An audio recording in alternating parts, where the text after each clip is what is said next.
Halo, apa kabar? Jumpa lagi dengan saya Ian yang akan setia menemani kita semuanya dalam channel PH2 Parhuta Huta. Oke kawan, kali ini saya akan membahas makanan terfavorit dalam suku kami, suku Batak, terutama Batak Toba. Apakah Anda penasaran? Check it out! Satu hal yang tidak bisa terpisahkan dalam kebudayaan kami yaitu tentang makanan. Oke, mungkin di benak kita, jika menyinggung makanan pasti timbul berbagai pertanyaan. Itu tentu seperti, apakah makanan itu sehat? Atau, apakah Anda tidak sehat?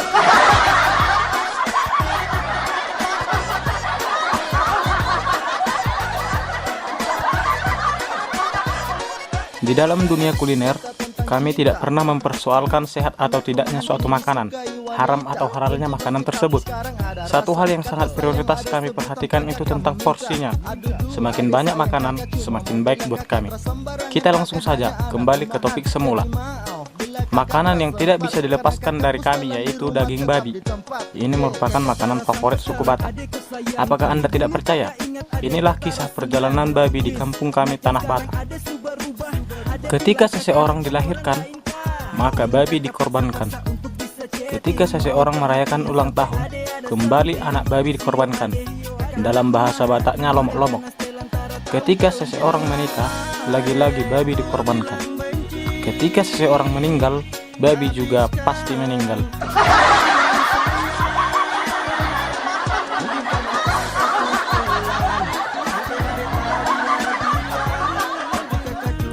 Jadi intinya, ketika kami bahagia, ketika itu juga babi menderita. Jadi, kami ini merupakan predator terbaik dalam dunia binatang yang satu ini, pembunuh yang sangat terorganisir. Meskipun demikian, kami tidak sekejam yang Anda bayangkan. Ketika kecil, itu babi kami sayang. Makanan diatur sedemikian rupa. Jangan sampai babinya kurus. Siang malam itu babi dimandikan. Siang malam itu babi dikasih makan. Tiba waktunya, siang malam itu babi kami makan.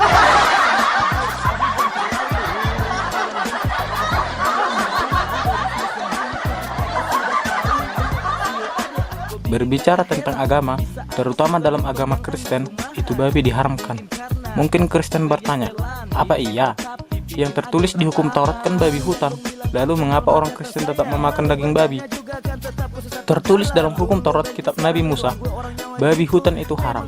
Dalam perjanjian baru, setiap orang yang memakan daging babi akan dimusnahkan. Oke, kita bahas tuntas masalah haram halalnya daging babi. Larangan itu tertulis dalam hukum Taurat. Apa sih itu hukum Taurat?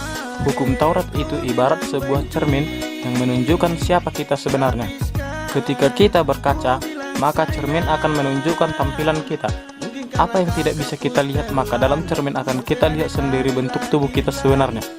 Begitu juga dengan sifat kita. Apakah kita manusia berdosa atau tidak? Mungkin kita tidak bisa menentukannya. Tetapi lewat hukum Taurat kita tahu bahwa kita ini manusia berdosa. Ketika kita melakukan tindakan yang bertentangan dalam hukum Taurat, maka kita sudah berdosa. Ketika kita makan daging babi, maka kita berdosa. Dalam hukum Taurat tidak ada pengampunan.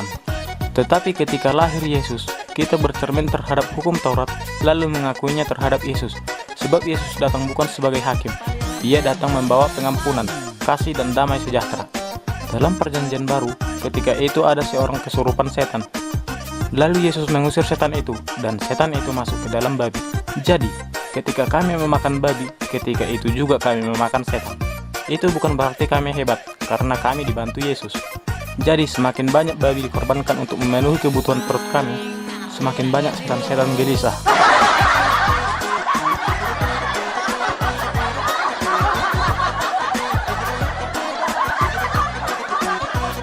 Dari penjelasan tersebut, saya mengutip 4 poin penting. 1. Makan babi sama dengan makan setan. 2. Kami merupakan pembunuh yang terorganisir karena membunuh babi sama dengan membunuh setan. 3. Kebahagiaan kami di atas penderitaan babi. 4. Semakin banyak daging babi, kami semakin senang.